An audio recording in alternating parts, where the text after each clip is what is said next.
Attack Shark X11 po, sir. Wait, tingnan natin. Malapit na mag 11-11 eh. Magkano ba yan? Yan ba gamit mo ngayon? Lajana?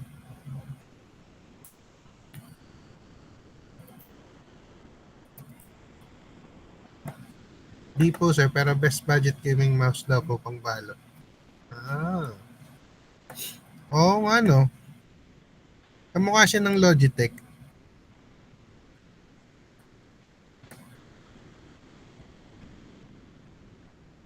Salamat sa Reco.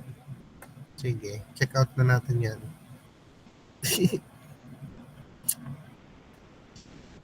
Hmm.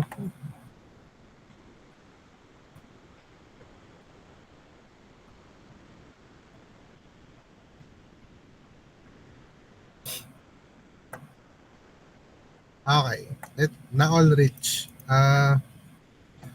Mayaman ka din naman sa score kasi highest ka. Mataas ang pasahod ng BSU. Kaya pagka tapos nyo dito sa BSU, mag-apply na rin kayo agad sa BSU. Automotive Engineering na teacher. Kung sa Batangas, sa buong Batangas, sa lahat ng nakita ko kumpanya dito sa Batangas, sa BSU ang pinakamataas ang starting. Sa BSU. Okay. Pero syempre, di ba? Mataas nga yung starting. Tapos, yung makaka-interact mo, mas makulit pa sa'yo. Parang kayo, di ba? Isipin nyo na lang kung worth it ba.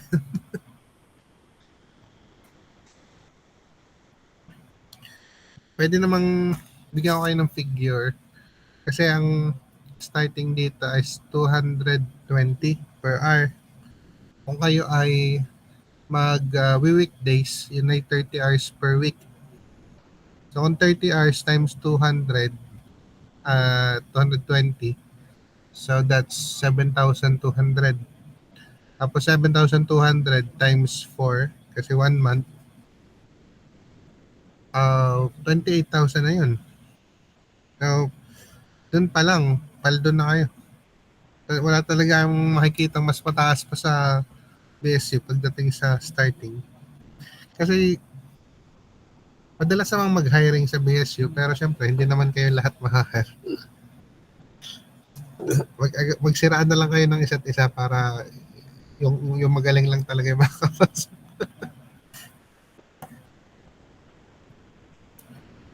Okay, comes na tayo. Ang CAM ay isang link. Nagkaroon ako ng overview sa inyo dyan nung sisimula pa lang tayo ng class sa introduction ng machine elements o mechanisms. Ang CAM ay isang link na may iba-ibang shape. Irregular yung shape ng CAM. So dito, ang aaralin natin, paano mag-drawing ng CAM. So first, may dalawang method. Una is yung assume yung motion ng follower at saka nung kanyang yung follower doon nakadepende. And pangalawa is kung ano yung kanyang displacement, velocity, and acceleration. Basically, dalawa lang yan. Graphical and analytical method. Sa graphical method, by the term itself, using drawings. Then analytical method, using computation. Pareho natin itatakel. Mas mahirap yung analytical, pero subukan natin padaliin. And ano ba meron sa CAM? Pag sinabi natin CAM, isa siyang link na nagro-rotate para makapag-transmit ng motion at mapagalaw niya yung follower. Yung follower kasi talaga yung mahalaga dito. Kaya may iba-iba siyang type. So dito, ang tawag dito, itong hugis avocado na ito na yung CAM. Itong hugis avocado na to, ito na yung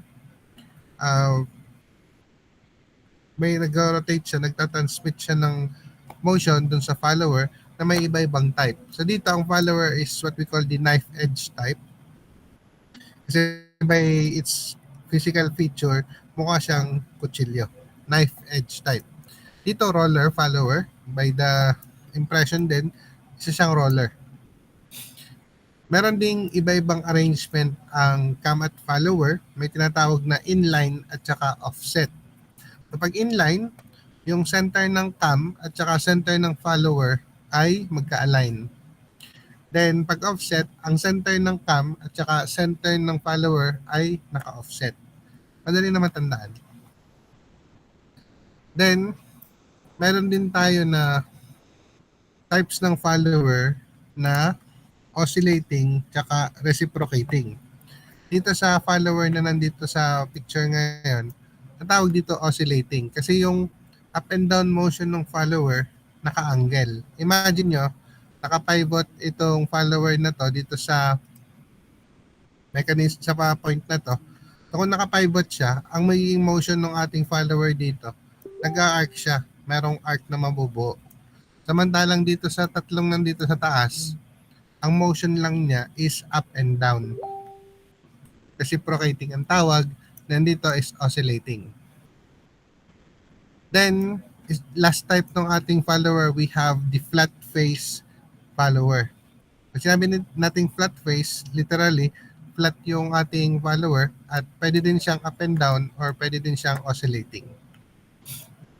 Again, pagka followers, we have different types. We have the knife edge, the roller, and the flat-faced follower.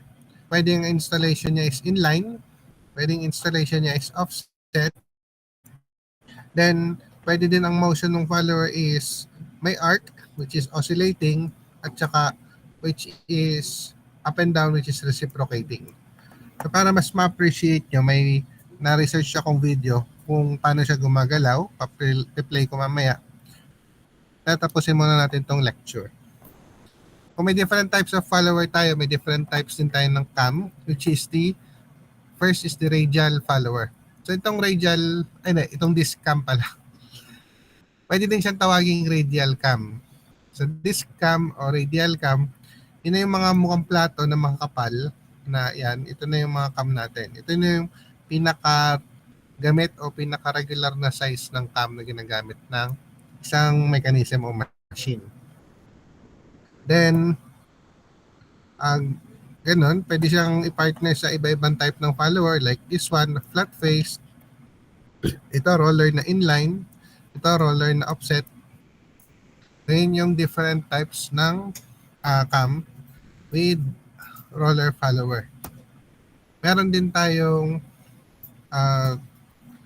tinatawag na offset with flat face. So dito, ang flat face siya na oscillating follower. So, pag nagdo-drawing ng cam, ang pwede natin gawing diskarte, ipapaikot natin yung profile ng follower dun sa shape ng cam. Kaya ganito ang itsura nito. Maraming bilog. And again, mas matututunan niyo ito kapag gagawa tayo sa design plate nito. Design plate 3 natin is drawing ng cam using graphical method. So, mas maintindihan yan doon. Then, types of cam pa din, we have the positive return cam. Dito sa positive return cam, anong nangyayari dito? Ito kasing mga unang cam na to, kaya bumababa itong follower natin. Imagine nyo, ito yung follower natin. Kaya siya bumababa due to gravity. Kasi umaakit lang yan, tumataas lang yan kapag tinutulak ng cam. Pero para bumalik siya sa pababa, tinutulak, nahihila lang din siya ng gravity.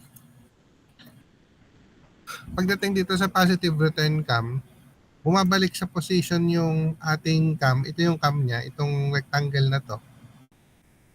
Kasi natutulak din siya nung cam dun sa kanyang position.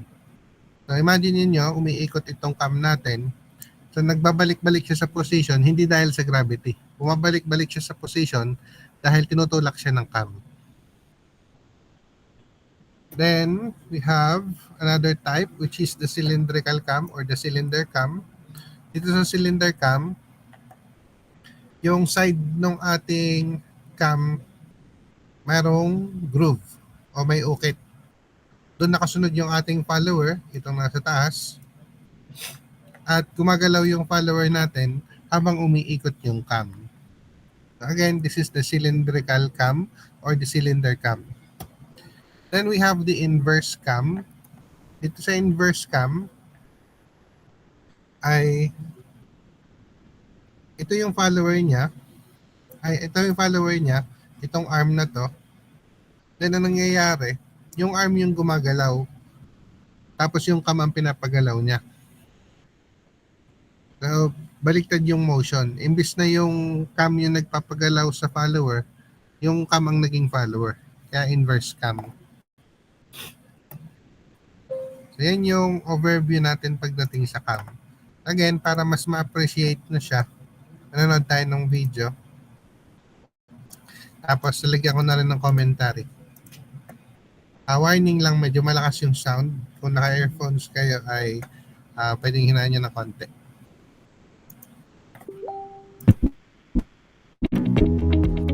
Hey guys, welcome to SkillLink.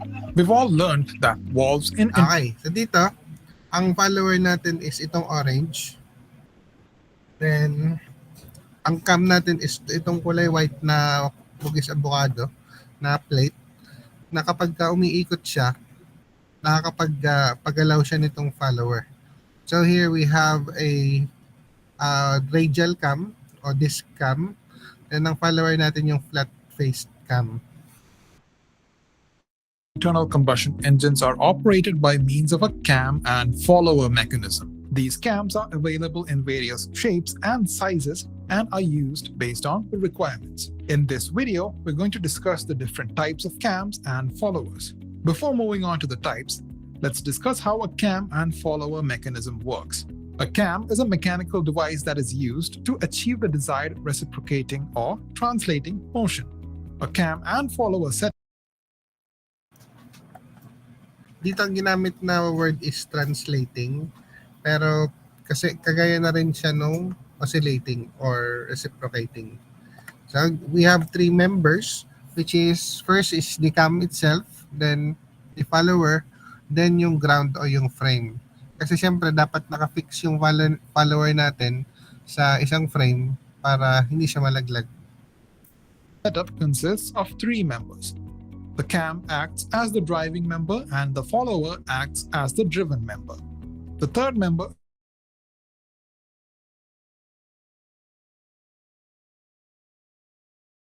is Ito na yung typical na setup niya. Ang frame natin dito is itong cube na to.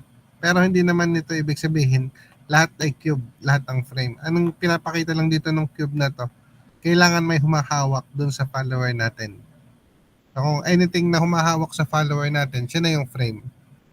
Then ito, type ng cam, radial cam ulit ito, o disc cam. Then meron siyang roller follower. designed in such a way to achieve the desired motion. As the cam rotates, its varying cross-section makes the follower reciprocate. This is how the mechanism works. Now, let's move on to discuss the types of cams. Cams can be classified into several types based on their shapes. There are radial cams, cylindrical Ito na yung radial cam, disc cam din ito. Magkapareho lang sila. Magkaiba lang yung tawag. Then yung cylinder cam, ito na rin yung cylindrical cam. Itong wedge cam, imagine nyo yung wedge na sapatos. So may malaki siyang takong na gumagalaw-galaw lang siya ng left to right. Then conjugate cam, ito na yung positive displacement cam.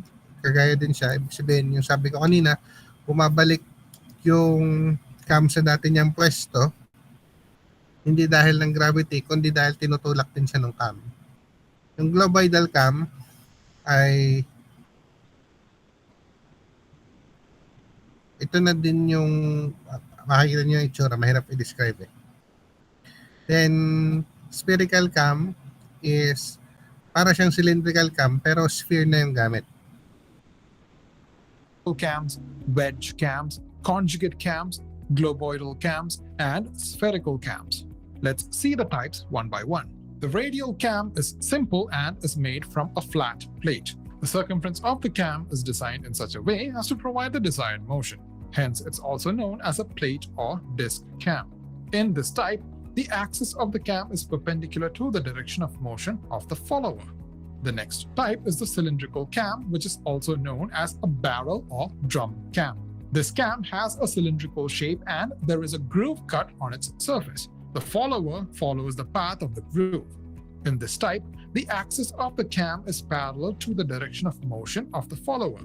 The third type is the wedge cam. This type of cam is in the shape of a wedge, and here the cam has a sliding motion. Then we have the conjugate cam. This cam is provided with two rollers that are connected to the follower. The rollers Yan, imagine nyo, ito rin yung positive displacement cam. Pag umiikot yung cam natin sa gitna, gumagalaw yung follower, itong naka-letter C. Yan. And bumabalik lang siya sa pwesto kapag tinutulak na rin siya nung cam pabalik sa pwesto. constrain the motion of each other, and this type of cam is used for noiseless operation. Then we have the globoidal cam. Dito sa globoidal cam, kamukha lang din siya nung cylindrical cam. Ang kinaiba lang niya, yung kanyang cam mismo, hindi siya cylinder. Meron siyang curve. Yan. Halos ganun lang din siya. Kamukha nung cylindrical cam. So, pero dito, yan, naka-curve yung surface nung cam. It is similar to the cylindrical cam, but the surface of the cam will be either concave or convex. In this type, the follower oscillates about the fulcrum. And now we have the spherical cam, where the cam is in the shape of a sphere. Para lang din to na iba rin shape lang ng cylinder cam. So since spherical cam, sphere ang gamit. And merong sinusunod na groove yung ating follower dun sa sphere.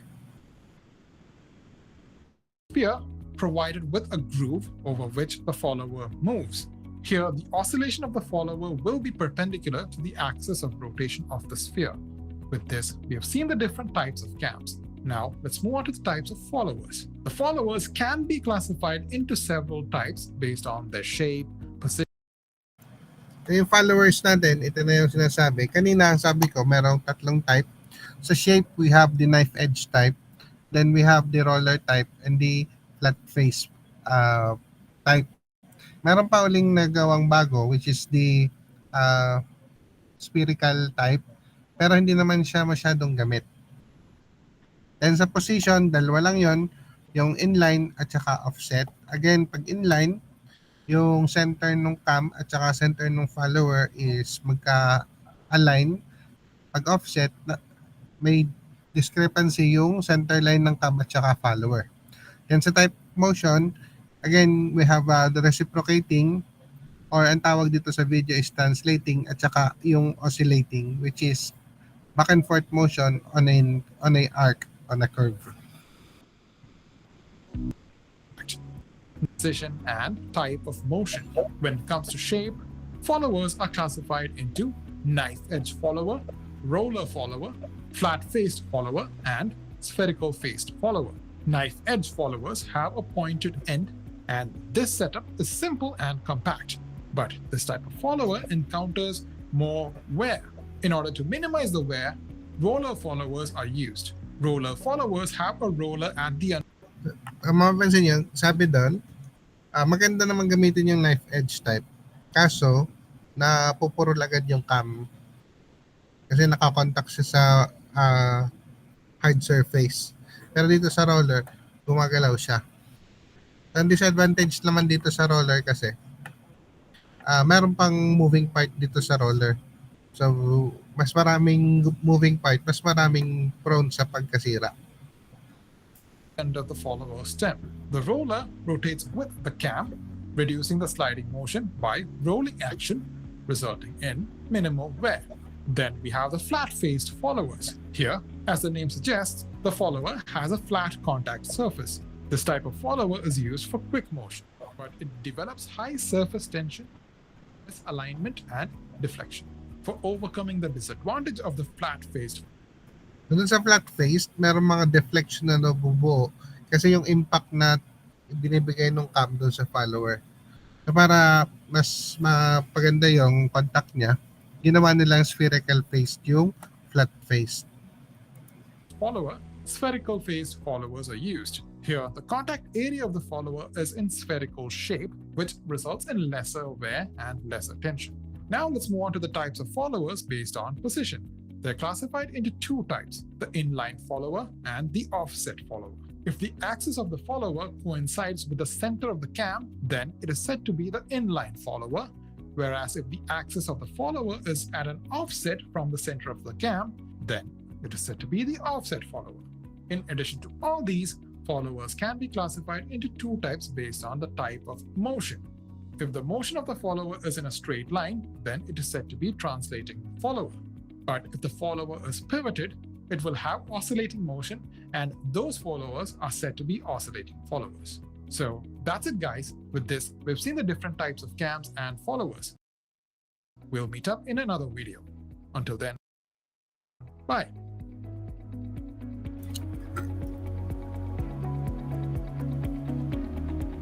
Nagpapakita naman ako sa inyo ngayon ng sample application niya sa automotive. So, punta tayo sa pagdating sa internal combustion engine. So, dito, The internal combustion analyze muna natin nung nakatigil siya. Paano nga ba gumagana yung internal combustion engine? Meron tayong combustion dito sa loob ng cylinders. So, naka-hide lang yung cylinders dito sa... Yan, naglolo ko talaga yung mouse ko. Yan. Naka-hide talaga ito yung mga cylinders natin.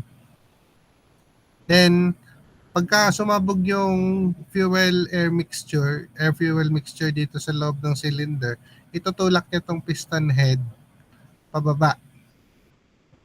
And since nakakonect itong piston sa crankshaft, iikot yung crankshaft. And since may circular motion siya, babalik yung piston natin pataas para dun sa compression niya. So again, kaya umiikot yung crankshaft kasi ginagalaw ng piston. Yung piston kaya gumagalaw kasi may combustion dito sa loob. Then kapag umiikot siya, itong crankshaft, meron siyang connection dito sa taas. Makikita niyo meron tong belt. Then itong belt natin is connected to a gear na meron ding shafting dito sa taas.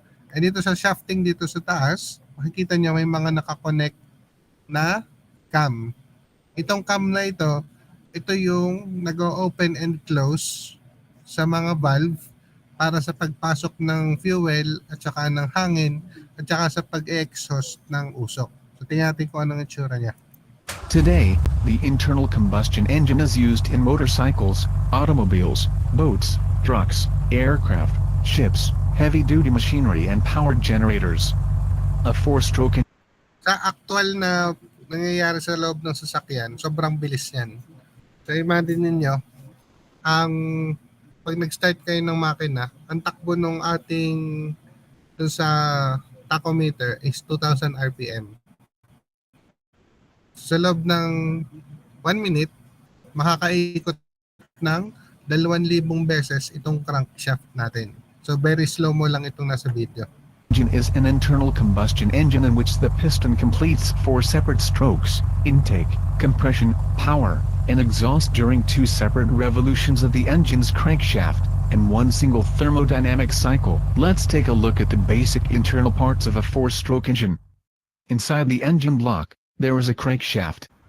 Piston rods are shaft is making the Skip ko na doon sa part ng cam. pistons move up and down the cam.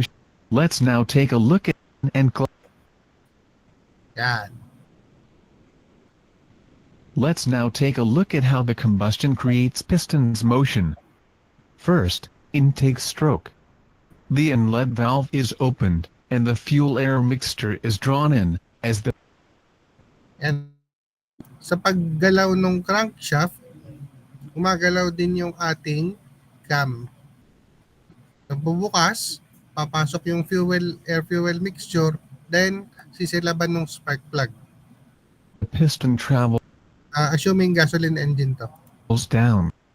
Second, compression stroke. The inlet valve is closed. Habang i-compress nung piston yung ating air fuel mixture, yung cam natin, naka-design siya na naka-close yung ating mga valve. and the piston travels back up the cylinder, compressing the fuel-air mixture. Just before piston reaches the top of its compression stroke, a spark plug emits a spark to combust the fuel-air mixture. Third, combustion stroke. The piston is now forced down by the pressure wave of the combustion of the fuel-air mixture. Ngayon, nung nag-combustion na, para maka-intake siya ng bagong air fuel mixture dito sa loob ng cylinder, kailangan mailabas itong usok. So para mailabas, kailangan mabuksan yung isang valve. At ang magbubukas sa kanya ay yung cam natin. The engine's power is derived from this cycle. Fourth, exhaust stroke. The exhaust valve is opened, and Ayan o. Tinulak ng cam yung ating valve. Lumabas na ngayon yung usok kasi tinutulak din ng piston yung usok palabas.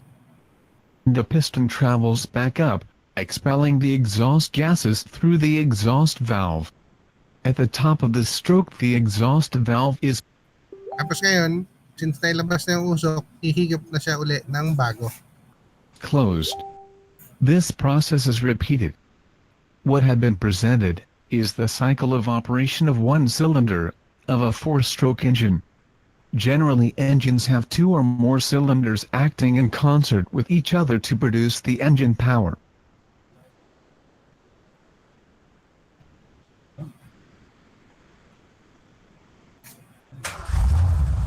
Ayan yung sample no, ating application ng cam pagdating sa engine. So yun lang ang ating topic today. Tapos na tayo. Yes, ang bilis naman sir. Ganun lang talaga. Next week na uli. Sabado malamang wala tayong klase. Sunday, baka malamang meron tayong klase.